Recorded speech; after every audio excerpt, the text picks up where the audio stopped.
Hello student, in last video we have learned about the natural pearl formation process.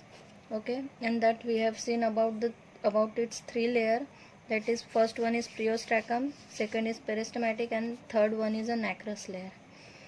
Nacrous layer is known as the mother of a pearl because जो भी pearl बनेगा वो इसी layer में बनेगा, इसलिए हम nacrous layer को क्या बोल रहे हैं, मदर ऑफ द पर्ल बोल रहे हैं. अभी हम देखेंगे आर्टिफिशियल पर्ल फॉर्मेशन. ठीक है, अभी तक जो प्रोसेस हमने इसके पहले पढ़ी थी पर्ल फॉर्मेशन की, वो एक नेचुरल प्रोसेस थी, लेकिन अभी हमको पढ़ना है कि आर्टिफिशियली कैसे पर्ल फॉर्म होता है उसके बारे में.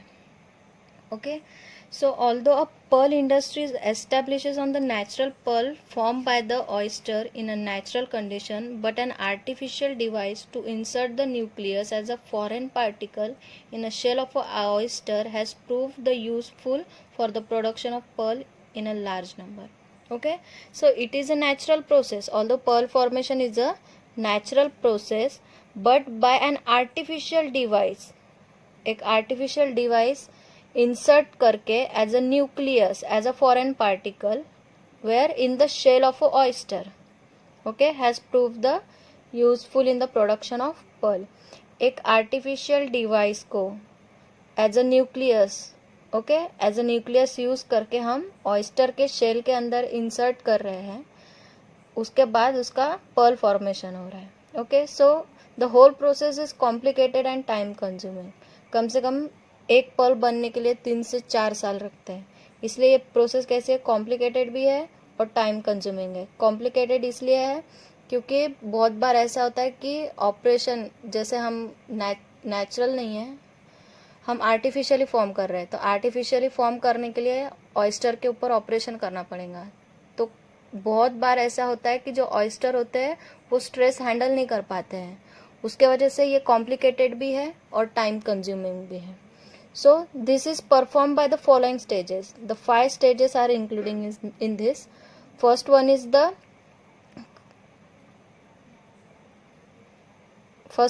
collection of oyster. Second is rearing of oyster. Third one is the insertion of nucleus. Fourth one is the harvesting of the pearl. And fifth one is the clearing of pearl. Okay. First one है collection of oyster. पहले इसमें collection of oyster होगा, फिर दूसरे इसमें होगा rearing of oyster. Collection करने के बाद उनको सी वाटर से कलेक्ट करने के बाद उनको रेयरिंग करना पड़ेगा, क्योंकि एकदम से हम उनको वाटर से, डीप वाटर से, शैलो वाटर से हम लोग उनको बाहर लाने वाले हैं, तो ये स्ट्रेस वो हैंडल नहीं कर पाते, इसलिए कुछ दिन के लिए उनकी रेयरिंग करनी पड़ेगी. तो रेयरिंग प्रोसेस में उनको फिर से शैलो वाटर में, लेकिन बाहर, डीप सी में नहीं, बाहर जहाँ पे हम उनको ऑपरेशन करने वाले हैं, तो ऐसे यानी कि टैंक में या फिर कोई और जगह उन्हें केज में रख के सस्पेंडेड थोड़े दिन, 10 से 12 दिन रख के, उससे क्या होगा कि उनका जो स्ट्रेस है वो थोड़ा कम हो जाएगा. फिर बाद में है insertion of nucleus. This is the most important and this one is most complicated process, क्योंकि जो भी पर्ल फॉर्मेशन होने वाला है ये इंसर्शन ऑफ न्यूक्लियस के बाद ही होने वाला है. So this one also included again the 5 stages, उसको डिटेल में हम बाद में पढ़ेंगे. फिर बाद में हार्वेस्टिंग ऑफ पर्ल. एक बार न्यूक्लियस इंसर्ट हो गया, उसके बाद हम फिर उनको सी वाटर में डिप करने वाले हैं 3 से 4 साल के लिए. फिर 3 से 4 साल बाद फिर से उनकी हार्वेस्टिंग करेंगे. फिर हार्वेस्टिंग करने के बाद क्लियरिंग ऑफ पर्ल. हार्वेस्टिंग करने के बाद ऑयस्टर के बॉडी से पर्ल निकाल के उसको क्लीन करके फिर तब वो मार्केट में जाएगा. So now we will see in the detail. Okay, so the first process is the collection of oyster. So in collection of oyster, अब देखो कलेक्शन ऑफ ऑयस्टर में क्या होगा, the oyster are collected from the bottom of the sea by the expert driver. ठीक है, oyster कहाँ से collect करेंगे, bottom of the sea by expert driver. जिनको स्विमिंग आती है, जो ज़्यादा अंदर पानी के अंदर, क्योंकि शैलो वाटर में है तो ज़्यादा अंदर डाइव करना पड़ेगा, इसलिए जो एक्सपर्ट डाइवर्स होते हैं ना, उन्हें सिलेक्ट किया जाता है. फिर a diverse has a small net with him for the collection of oyster. अब डाइवर्स के पास जब वो डाइव करेंगे पानी में तो उनके पास एक नेट होंगी. अब नेट कैसे होंगी, नेट किस लिए, कलेक्शन के लिए होंगी. तो ये जो नेट होंगी वो उनके विस्ट में बांधी हुई होती है, ताकि जब वो ऑयस्टर कलेक्ट कर सके तो वो नेट नेट के थ्रू कलेक्ट कर सके, और फिर कलेक्ट करने के बाद उनके पास एक वुडन बकेट होती है, वो वुडन बकेट में वो ऑयस्टर क्या करेंगे, स्टॉक करेंगे. So the divers has a small net with them for the collection of oyster. Then the oyster collected are stock in the wooden bucket which is attaches to the wrist. जो उनके विस्ट पे attached होंगी wooden bucket, उसमें वो oyster डालेंगे. Then an experienced driver can remain underwater up to about 1.5 minutes and can collect 2 to 10 oyster per dive. जो expert diverse होते हैं वो 2 से 3 मिनट के लिए वाटर में डाइव करके 2 से 3 मिनट के लिए कम से कम एक ही बार में 4 से 5 ऑयस्टर कलेक्ट करके ला सकते हैं. The best time for the collection is from early in the morning to the midday. अब जो ऑयस्टर कलेक्शन का टाइम होता है वो क्या होता है, early in the morning to the midday. And the best period is from 2 months in the summer season. अब पीरियड कौन सा होता है, जो समर सीजन में होता है वो टाइम पे बेस्ट सीजन होता है. क्यों? क्योंकि वो टाइम पे सी जो होती है वो काम होती है, कोई डिस्टर्बेंस नहीं होता है सी वाटर में. इसके वजह से जो समर का टाइम होता है वो बेस्ट पीरियड होता है for the collection of oyster. Then 3-year-old oyster are collected and 2-year-old are kept in the shallow water for the further use. अब जो 3 साल के जो ऑयस्टर होते हैं उनको ही सिलेक्ट किया जाता है ऑपरेशन के लिए, ठीक है. और जो 2 साल के ऑयस्टर होते हैं जो थोड़े छोटे रहेंगे उन्हें फिर से शैलो वाटर में रख देंगे अगले साल यूज करने के लिए.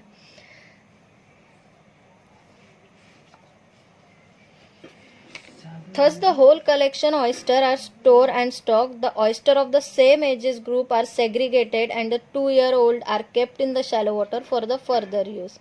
जैसे कि सेग्रीगेट करेंगे, उनको लेने के बाद उनको कलेक्शन करेंगे, एक साइज के एक एज के वो एक साइड में अलग करेंगे और जो कम एज के हैं वो साइड में करेंगे. जो ज़्यादा कम एज के हैं उन्हें फिर से वाटर में डाल देंगे और जो 3 years old है उनको ऑपरेशन के लिए वो अपने पास स्टॉक कर लेंगे. Then the oyster are also caught by the spherical type of cage, that is the dimension of 84 into 54 into 20 centimeter.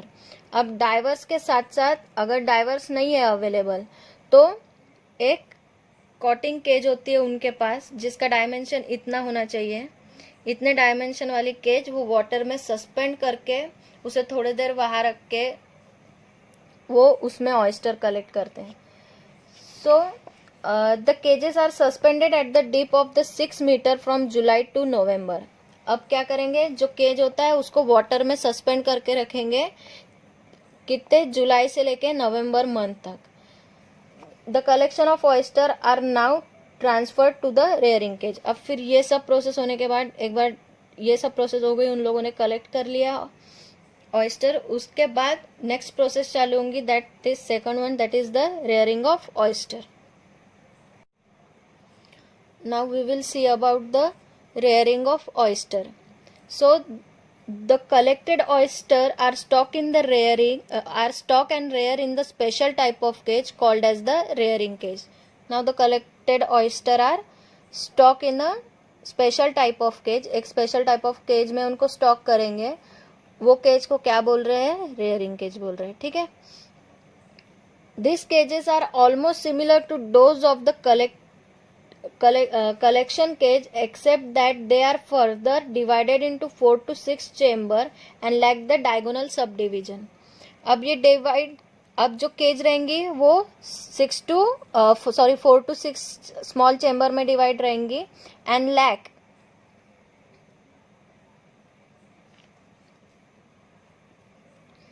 Lack the diagonal subdivision. जो डायगोनल सब डिवीजन रहेंगे वो उसमें प्रेजेंट चेम्बर्स में रहेंगी, लेकिन जो सब डिवीजन रहेंगे वो उसमें अब्सेंट रहेंगे. Now they are also covered with the metal mess and with the net of cloth. अब जो केज रहेगा वो नेटिंग ऑफ क्लॉथ से, जो पतला वाला कॉटन का कपड़ा होता है ना, उससे ढक के रखेंगे केज को. तो ऐसा क्यों? क्योंकि जब हम उसमें ऑयस्टर रखने वाले हैं बाद में, ऑपरेशन के बाद या फिर ऑपरेशन से पहले भी, क्योंकि हम उनको एक्सट्रीमली स्ट्रेस दे रहे हैं, डायरेक्ट डीप वाटर से हम उनको बाहर निकाल रहे हैं, तो इतना स्ट्रेस वो हैंडल नहीं कर पा रहे हैं, इसलिए हम उनको रेयरिंग केज में रख रहे हैं ताकि वो शॉक से थोड़ा नॉर्मल कंडीशन में आ जाए। तो उसके लिए हम उनको वाटर में सस्पेंड करने वाले हैं थोड़े दिनों के लिए, 20 से 30 दिनों के लिए। तो सस्पेंड करेंगे वाटर में, तो हो सकता है कि वहां पे उनके एनिमीज हो, लाइक ईल, डेविल फिश एक्सेट्रा। तो इनसे बचने के लिए हम नेटिंग ऑफ कॉटन क्लॉथ से उनको, नेटिंग जो केज होता है उसको नेट कवर करके रख रहे हैं। The cages are well protected from the natural enemies. The collected oyster are first cleaned and then placed into the cage and for 10 to 20 days to recover the stain of the excessive handling in the shallow water. So the oyster first are cleaned and then placed into the culture cage. अब oyster जो collect किए हैं उनको पहले हम क्या कर रहे हैं, पानी से निकालने के बाद उनको क्लीन कर रहे हैं। क्लीन करने के बाद उनको कल्चर केज में फिर से प्लेस कर रहे हैं, जो केज में हम उनको रेयरिंग केज बोल रहे हैं, वो केज में हम उनको फिर से डाल रहे हैं। डालने के बाद फिर 10 से 20 दिन तक उनको रिकवर करने के लिए from the stain of excessive handling, उनको फिर से हम शैलो वाटर में डीप कर रहे हैं। So the next process is the insertion of nucleus. It is the most important and complicated process. Okay, so the insertion of nucleus as a foreign particle is a technical process and is of a greater importance. So it is a technical process. Then number of method are devised, but the most practicable is a Nishikawa's method. Okay, so number of method are there for the insertion of nucleus, but the most important, or we can say the most practicable and efficient method is adopted by the Nishikawas. So what is done in this process? In this method, a piece of a mantle of a living oyster is cutted off and inserted in the living tissues of an another oyster. अब ये process में क्या कर रहे हैं, process तो बहुत सारी है, लेकिन ये निशिकावा ये जो प्रोसेस है ये निशिकावा ये जो प्रोसेस है, this is more practicable and efficient method. तो इसमें क्या होता है कि a piece of a mantle of a living oyster, एक लिविंग ऑयस्टर के मैनेटल का पीस कट करके दूसरे ऑयस्टर के अंदर एज अ फॉरेन पार्टिकल हम इंसर्ट कर रहे हैं। ठीक है, एक लिविंग टिश्यू इंसर्ट कर रहे हैं।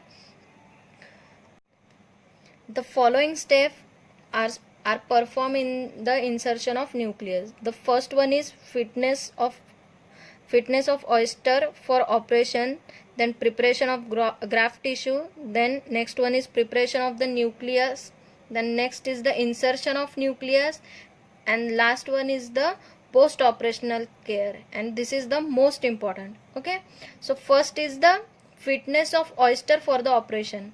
जो भी oyster हम लोग सिलेक्ट करने वाले हैं वो सबसे पहले तो हेल्दी होने चाहिए और स्ट्रांग होने चाहिए। क्यों? क्योंकि उन पे हम ऑपरेशन करने वाले हैं।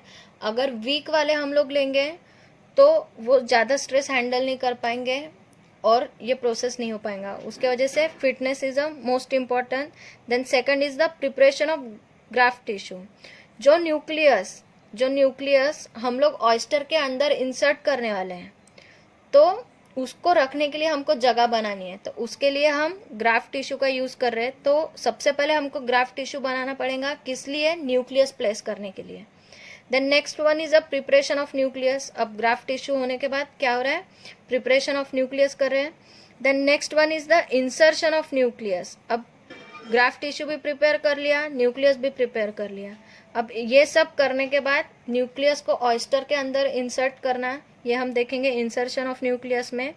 और फिर ये चारों प्रोसेस करने के बाद ऑयस्टर अच्छी तरीके से पर्ल फॉर्मेशन करना चाहिए। इसके लिए पोस्ट ऑपरेशन केयर देखेंगे। ठीक है, सो इंसर्शन ऑफ न्यूक्लियस स्टार्ट करने से पहले हमने ये जो 2 स्टेप पढ़े हैं ये पहले हम फिर से एक बार रिवाइज कर लेंगे। ठीक है, सो आर्टिफिशियल पर्ल फॉर्मेशन एक कैसी प्रोसेस है?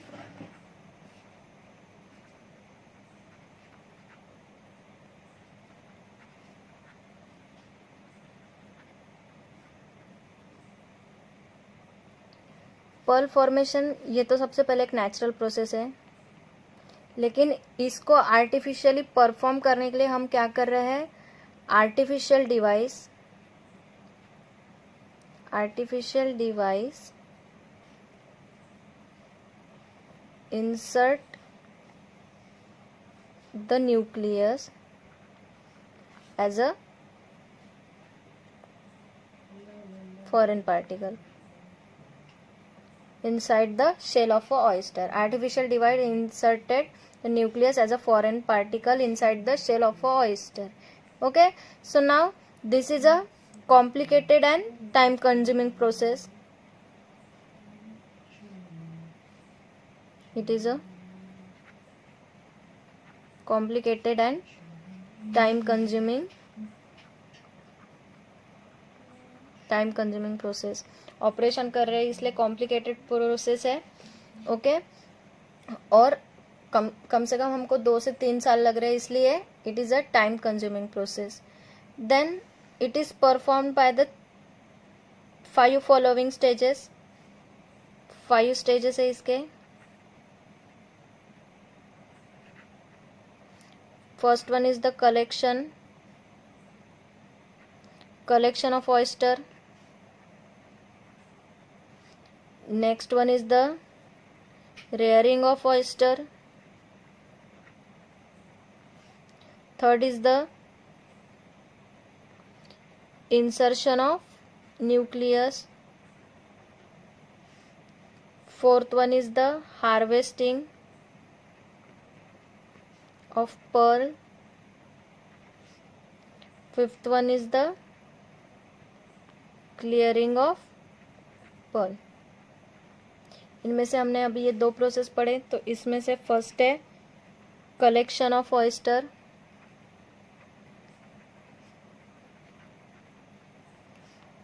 ओके, कलेक्शन ऑफ ऑयस्टर में हमने देखे कि पहले तो एक्सपर्ट डाइवर्स सिलेक्ट किए जाते हैं.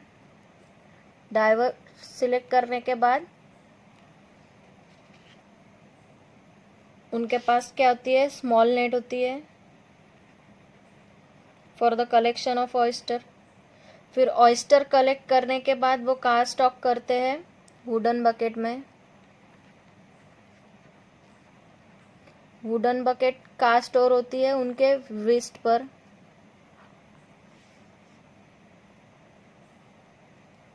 ठीक है, एक्सपर्ट डाइव सिलेक्ट किए जाते हैं.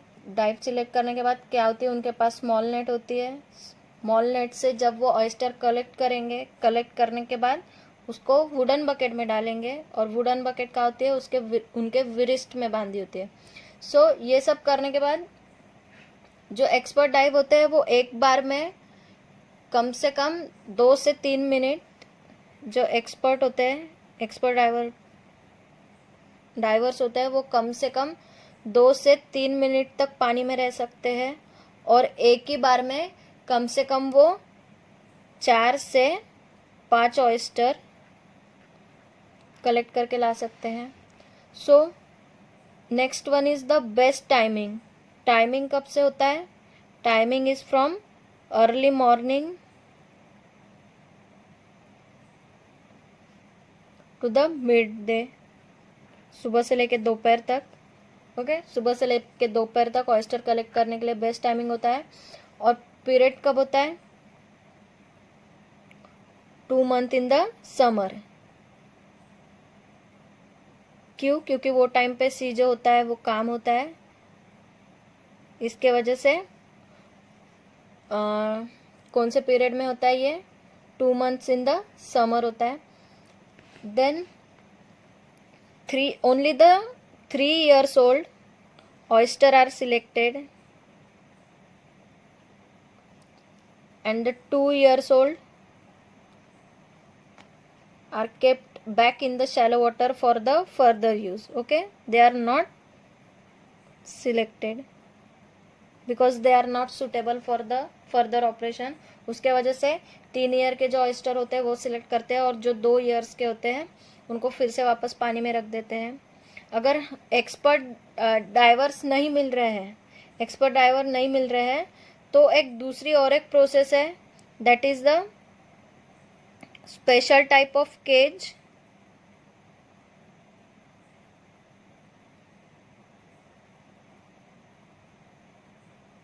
स्पेशल टाइप ऑफ केज, ठीक है, जिसमें ऑयस्टर कलेक्ट करते हैं।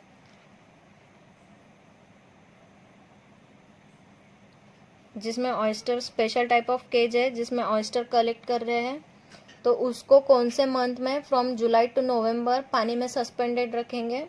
उसके बाद में उसमें ऑयस्टर जब कलेक्ट हो जाएंगे उसके बाद उसको रेयरिंग केज में ट्रांसफर करेंगे।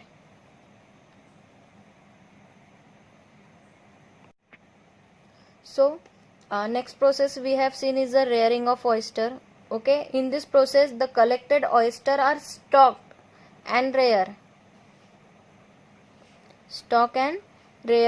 in a special type of cage called as the rearing cage.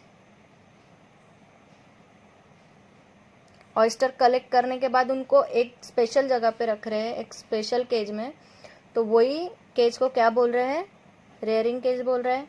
Then the cage is divided into 4 to 6 small chamber but lacks the diagonal sub division,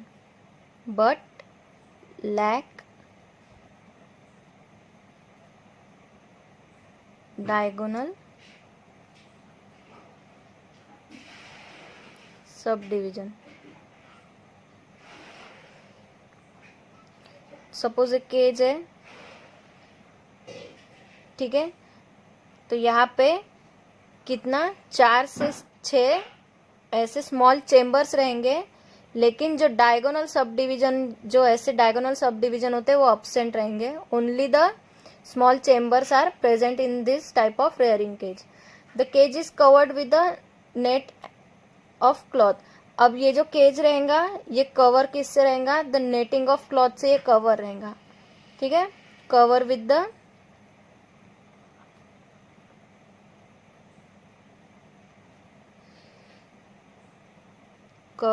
the netting of cloth. क्यों cover रहेंगे, ताकि predator से बचे रहेंगे, for the protection from enemies like eel, devilfish or etc. Then the collected oyster are first cleaned and placed into the culture cage for 10 to 20 days to recover the stain of a excessive handling in the shallow water.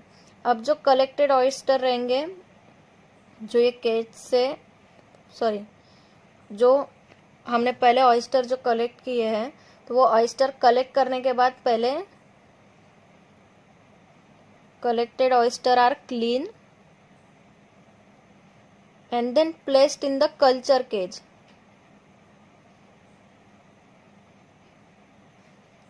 For 10 to 20 days क्यों, to recovery.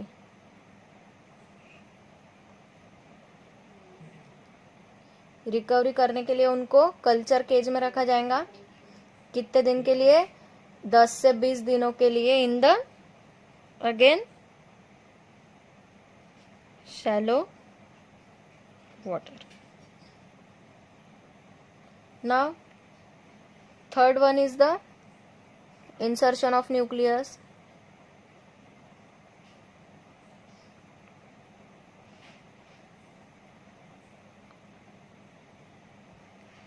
Now again this one is the technical process.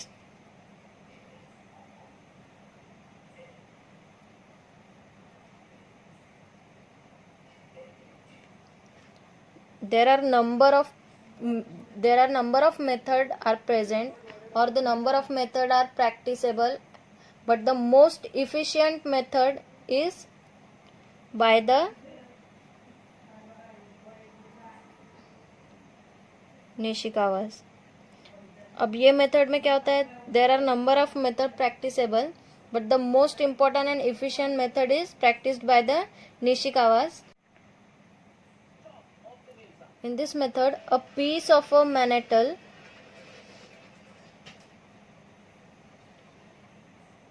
of a living oyster is cutted off and inserted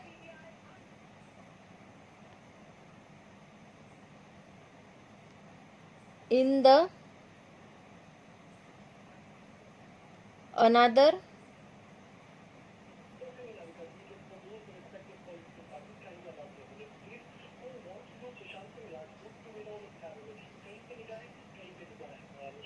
living oyster.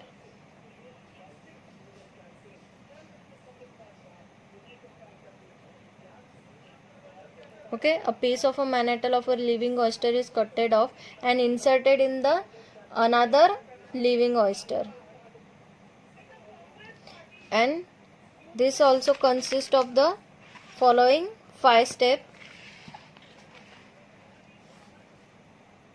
5 steps are involved. First one is the fitness of oyster.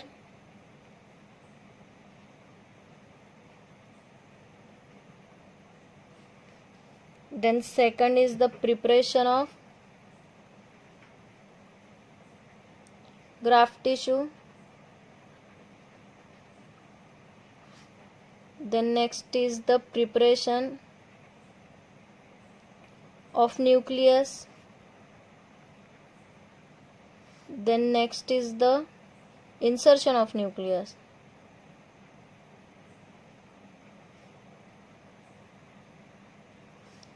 And fifth one is the post-operational care. It consists of following steps, that is the fitness of oyster, then preparation of graft tissue, then preparation of nucleus, then insertion of nucleus, then the post-operational care. Fitness of oyster में देखेंगे कि जो oyster हम लोग select कर रहे हैं वो स्ट्रॉन्ग और फिट है कि नहीं for the operation. Okay, then preparation of graft tissue. एक ग्राफ्ट टिश्यू प्रिपेयर करेंगे किसके लिए? न्यूक्लियस को प्लेस करने के लिए. ठीक है, तो पहले ग्राफ्ट टिश्यू प्रिपेयर करेंगे, फिर उसके बाद न्यूक्लियस प्रिपेयर करेंगे, फिर ये दोनों प्रिपेयर होने के बाद इंसर्शन ऑफ न्यूक्लियस करेंगे. ओके, ग्राफ्ट टिश्यू प्रिपेयर होने के बाद न्यूक्लियस प्रिपेयर करेंगे, फिर इंसर्शन ऑफ न्यूक्लियस करेंगे. फिर एक बार इंसर्शन ऑफ न्यूक्लियस हो गया, पूरे ये चारों प्रोसेस होने के बाद ये लास्ट पोस्ट ऑपरेशनल केयर. अगर ये सब प्रोसेस होने के बाद ये स्टेज में अगर वो ऑयस्टर सर्वाइव कर जाता है तो ही वो पर्ल फॉर्म कर पाएगा. So this one is the most important process. अगर ये प्रोसेस में अगर वो नहीं कर पाता है या फिर उसकी डेथ हो जाती है तो फिर वो पर्ल फॉर्मेशन ऑयस्टर नहीं कर पाएगा. तो अभी हम ये 5 स्टेप देखते हैं.